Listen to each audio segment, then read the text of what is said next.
चलिए जानते हैं उत्तर प्रदेश के आज के सभी मुख्य समाचार, ताजा टुडे ब्रेकिंग न्यूज, सीएम योगी द्वारा किए गए सभी बड़े ऐलानों को। उससे पहले आपने अभी तक इस वीडियो को लाइक नहीं किया है तो लाइक कर दें और खबरों को एक एक करके आखिर तक जरूर देखें। बांग्लादेश में तख्ता पलट का यूपी पर भी पड़ा असर, 2200 करोड़ का कारोबार फंसा, बॉर्डर पर अटके ऑर्डर। जी हां, आपको बता दें कि बांग्लादेश में तख्ता पलट का असर उत्तर प्रदेश के कारोबार पर भी पड़ा है। यूपी से चावल, कृषि उत्पाद, कृषि उपकरण, लेदर उत्पाद, adhesive engineering goods, e rickshaw सहित 140 से ज्यादा उत्पाद जाते हैं। बता दें कि बवाल की वजह से करीब 700 करोड़ का भुगतान अटक गया। बॉर्डर पर ऑर्डर से भरे ट्रक भारी संख्या में खड़े हैं। यूपी की 40 से ज्यादा कारोबारियों की बांग्लादेश में विस्तार इकाइयां हैं। इनमें अधिकांश लेदर और टेक्सटाइल की है। यूपी के कई जिलों से मांगे नजूल के रिकॉर्ड, मची खलबली। जमीनों को माफिया से बचाने में शासन सक्रिय। जी हां, नजूल की जमीनों को माफिया से बचाने के लिए प्रशासन सक्रिय हो गया है। प्रदेश के कई जिलों प्रशासन ने नजूल की जमीनों का रिकॉर्ड मांगा है।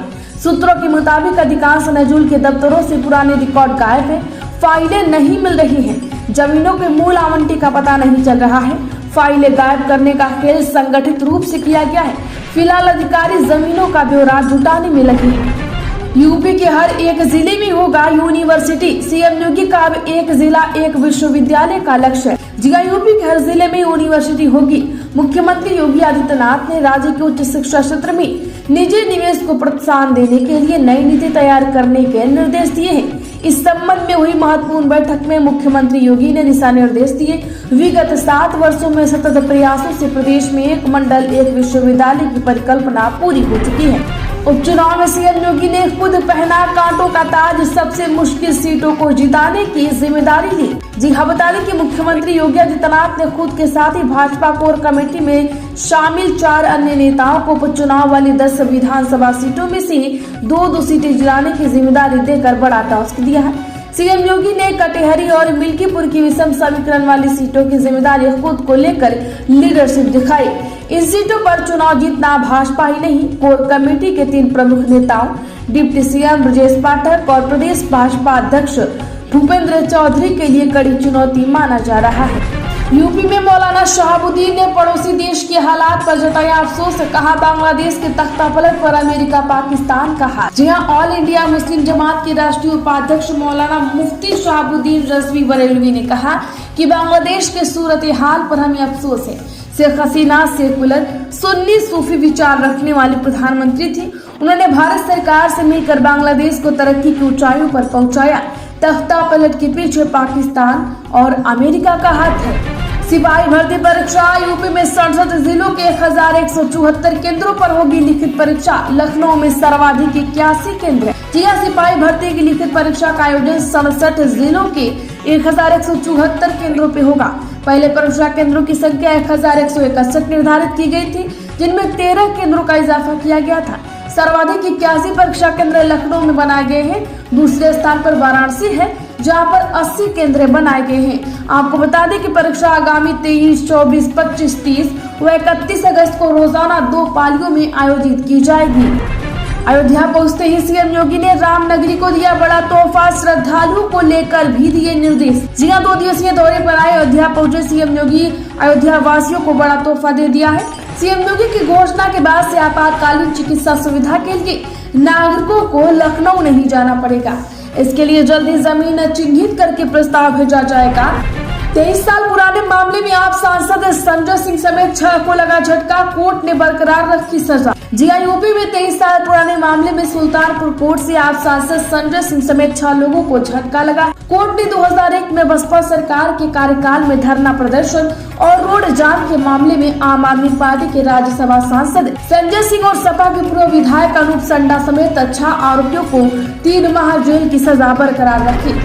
यूपी के महाकुंभ में तैनात किए जाएंगे 400 से अधिक डॉक्टर, गायनोकोलॉजिस्ट और पीडियाट्रिक शिफ्टवार देंगे सेवाएं। जी हां, प्रयागराज में होने जा रहे महाकुंभ 2025 के महाआयोजन को लेकर प्रदेश सरकार बड़े पैमाने पर तैयारी में जुटी है। यहां आने वाले श्रद्धालुओं के स्वास्थ्य को लेकर विशेष सतर्कता बरती जाएगी। इसके लिए कुंभ मेला क्षेत्र में 400 से ज्यादा डॉक्टरों के साथ ही 700 से अधिक पैरामेडिकल स्टाफ नियुक्त किए जाने की तैयारी योजना है। यह मेडिकल टीमें 24 घंटे अपनी सेवाएं देंगी। महिलाओं और बच्चों के लिए कुंभ मेला क्षेत्र की बड़ी संख्या में बेड भी रिजर्व किए जाएंगे। हिंदुओं की ताकत दुनिया को दिखाने की जरूरत, बांग्लादेश में हो रहे हमलों पर क्या बोले बाबा रामदेव। जी हां, योग गुरु बाबा रामदेव ने बांग्लादेश में हिंदुओं के मंदिरों, घरों और वाणिज्यिक प्रतिष्ठानों पर किए जा रहे हमलों की निंदा की। उन्होंने केंद्र सरकार से पड़ोसी देश में हिंदू अल्पसंख्यकों को सुरक्षा सुनिश्चित करने के लिए हर संभव राजनीति और कूटनीतिक प्रयास करने को कहा। उन्होंने केंद्र सरकार से भारत में अशांति और अस्थिरता फैलाने की नीयत सोशल मीडिया मंचों पर वीडियो प्रसारित करने वालों से भी सख्ती से निपटने को भी कहा है। यूपी में अयोध्या गैंगरेप पीड़िता का अबॉर्शन, विशेषज्ञ डॉक्टर ने गर्भपात कराया, तबीयत स्थिर। जी अयोध्या में गैंगरेप की शिकार हुई नाबालिग का मंगलवार की शाम सुरक्षित गर्भपात करा दिया गया। लखनऊ के KGMU में स्त्री एवं प्रसूति रोग विभाग के डॉक्टरों की टीम ने बालिका का गर्भपात कराया। फिलहाल उसकी तबीयत स्थिर बनी हुई है। विशेषज्ञ डॉक्टरों की देखरेख में पीड़िता का इलाज चल रहा है। हालांकि इस मामले में KGMU प्रशासन ने कुछ भी बोलने से इनकार कर दिया है। नजूल का खेल बंद मिलों की अब 80,000 करोड़ की जमीन पर भूमाफियाओं की नजर, सरकार की यह है योजना। जी उत्तर प्रदेश में नजूल की जमीन को भूमाफियाओं से बचाने के लिए हर तरह की कवायद हो रही है। इसके तहत नजूल की जमीन को इस्तेमाल शहरों की सूरत संवारने के लिए किया जाएगा। इसी के तहत प्रदूषण से जूझते हुए कानपुर को खुली हवा में सांस देने के लिए शासन एक प्रस्ताव पर काम कर रहा है। नजूल पर बनी मिलों की जमीन पर सिटी फॉरेस्ट सहित जरूरतमंद और गरीबों के लिए आवास बनाने की तैयारी है। नई हज नीति हुई पेश, सरकारी कोटा घटकर 70% हुआ। महिलाओं को लेकर क्या हुआ फैसला। जिला केंद्र सरकार ने नई हज नीति पेश कर दी है। इसके तहत अब कुल हज कोटे का 70% भारतीय हज कोटे के पास होगा, जबकि 30% निजी टूर ऑपरेटर के अधीन होगा। इससे पहले ही हज की नीति सरकारी कोटा के 80% होता था, जिसे आपको बता दें कि हर बार 10% कम किया गया है। यूपी में योगी सरकार का एक और बड़ा फैसला, अब बिना विवाद पीढ़ियों की संपत्ति का हो सकेगा आसानी से बंटवारा। जी हां, सिर्फ 5,000 रुपए के स्टाम्प शुल्क के साथ अपनी अचल संपत्तियों को रक्त संबंधियों के नाम करने की बड़ी सहूलियत देने के बाद उत्तर प्रदेश में पारिवारिक विभाजन और व्यवस्थापन में भी बड़ी सुविधा मिलने जा रही है। मुख्यमंत्री योगी आदित्यनाथ ने निर्देश दिए हैं कि एक परिवार के सदस्यों के बीच अचल संपत्ति की बंटवारी और जीवित व्यक्ति द्वारा अपनी संपत्ति को अपने परिजनों के नाम किए जाने पर दिए स्टाम्प शुल्क भी 5,000 रुपए तय किया जाए। यूपी में 5 लाख के पैकेज पर तैनात होंगे 1,056 डॉक्टर। आवेदन की अंतिम तिथि 5 सितंबर। जी हां, उत्तर प्रदेश में एक बार फिर 5 लाख रुपए प्रति माह के मानदेय पर डॉक्टरों की तैनाती की प्रक्रिया शुरू हो गई है।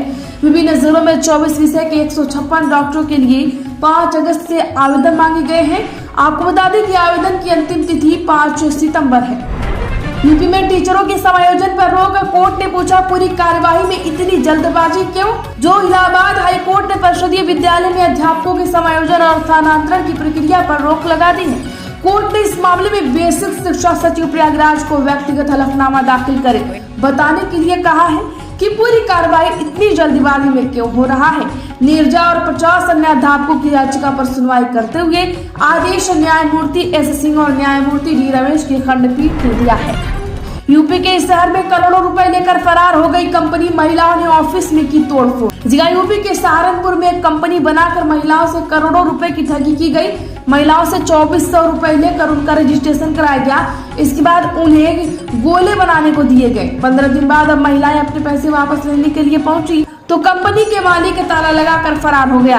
आक्रोशित महिलाओं ने दिल्ली रोड जाम किया, साथ ही कंपनी के ऑफिस में तोड़फोड़ की। यूपी में अल्पसंख्यक कल्याण की समीक्षा बैठक, विकास का तैयार हुआ खाका, मुस्लिमों को मिलेगा करोड़ों का सौगात। जी हां, लखनऊ में अल्पसंख्यक कल्याण निदेशालय में बैठक हुई है, जिसमें अल्पसंख्यक कल्याण मंत्री ओम प्रकाश राजभर, मंत्री दानिश आजाद, मुख्य सचिव समेत अल्पसंख्यक विभाग में संबंधित तमाम अधिकारी मौजूद रहे। मंत्री दानिश आजाद ने बताया कि यह समीक्षा बैठक थी जिसमें सरकार के द्वारा अल्पसंख्यकों के लिए चलाई जा रही योजनाओं की समीक्षा की गई। आपको बता दें कि 140 करोड़ की लागत से बरेली में यूनानी मेडिकल कॉलेज बनकर लगभग तैयार है। रामपुर में 98 करोड़ की लागत से सद्भावना मंडप बनकर तैयार है। बलरामपुर में 132 करोड़ की लागत से पानी परियोजना लागू है। उत्तर प्रदेश में बिजली चोरी अब ऐसे रुकेगी। मथुरा में निगम अधिकारियों ने शुरू की तैयारी, हर घर में लगेगा स्मार्ट मीटर। जी हाँ, मथुरा में बिजली चोरी पर अंकुश लगाने के लिए निगम अधिकारी अब घर घर स्मार्ट मीटर लगाने की तैयारी में है। इस मीटर में कई खूबियां हैं जो उपभोक्ताओं के साथ निगम अधिकारियों को भी राहत प्रदान करेंगी। यूपी में जाति जनगणना और आरक्षण सीमा बढ़ाने पर कांग्रेस का जोर, आज मनाएगी मंडल दिवस। जी हां, कांग्रेस पार्टी जाति जनगणना और आरक्षण की सीमा 50% से अधिक करने की मांग को लेकर हस्ताक्षर अभियान चला रही है। प्रदेश मुख्यालय में मंडल दिवस पर इस अभियान का समापन होगा और 1 लाख हस्ताक्षर युक्त पत्र राष्ट्रपति को भेजा जाएगा। यूपी में SC/ST का हक लूटने की तैयारी, भाजपा को खदेड़ कर बाहर करें, फिर पूरे राव में दिखे आकाश आनंद। जी हां, लोकसभा चुनाव के दौरान अपने आक्रामक भाषण के और दौर के बाद सुर्खियों में आए बहुजन समाज पार्टी के प्रमुख मायावती के भतीजे आकाश आनंद लंबे समय बाद इसी रौब में दिखाई दिए। आपको बता दें कि बीते दिनों हरियाणा में इनोले के साथ संयुक्त रैली को संबोधित करते हुए आकाश आनंद ने SC/ST आरक्षण में बंटवारे के सुप्रीम कोर्ट के फैसले को लेकर भाजपा और कांग्रेस को निशाना पर लेते हुए जमकर घेरा। आकाश ने यहाँ तक कहा कि भाजपा SC/ST का हक लूटने की तैयारी कर रही है, भाजपा को अब खदेड़ कर बाहर कर दे। केंद्र सरकार के फैसलों के साथ है बसपा, बांग्लादेश के हालातों पर बोली मायावती। जी हां, बहुजन समाज पार्टी की अध्यक्ष मायावती ने कहा कि पड़ोसी देश बांग्लादेश के मौजूदा हालात को लेकर केंद्र की नरेंद्र मोदी सरकार के फैसलों के साथ हूं मैं। मायावती ने बांग्लादेश के घटनाक्रम को लेकर दिल्ली में हुई सर्वदलीय बैठक का जिक्र करते हुए एक्स पर कहा कि पड़ोसी देश बांग्लादेश के तेजी से बदलते हुए राजनीतिक हालात के मद्देनजर आज की सर्वदलीय बैठक अति महत्वपूर्ण है, जिसमें सभी दलों द्वारा सरकार के फैसलों के साथ रहने का निर्णय उचित व जरूरी है। मिडिल क्लास और रक्षा बजट का गला घोट दिया, संसद में महुआ ने किस पर निकाली भड़ास। जी हां, तृणमूल कांग्रेस की सांसद महुआ मोइत्रा ने आज संसद में केंद्र सरकार को बजट को लेकर खूब खरी खोटी सुनाई। महुआ ने कहा कि केंद्र सरकार इस बार कुर्सी बचाओ बजट लेकर आई थी। इस बजट में हमने देख लिया है कि किस तरह से केंद्र सरकार ने अपनी कुर्सी को बचाने के लिए किस राज्य को कितना बजट दिया। NCERT की किताबों से नहीं हटाई जाएगी संविधान की प्रस्तावना, सरकार ने किया साफ। जी हां, NCERT की किताबों से संविधान की प्रस्तावना को हटाने के आरोपों पर केंद्रीय शिक्षा मंत्री धर्मेंद्र प्रधान ने जवाब दिया।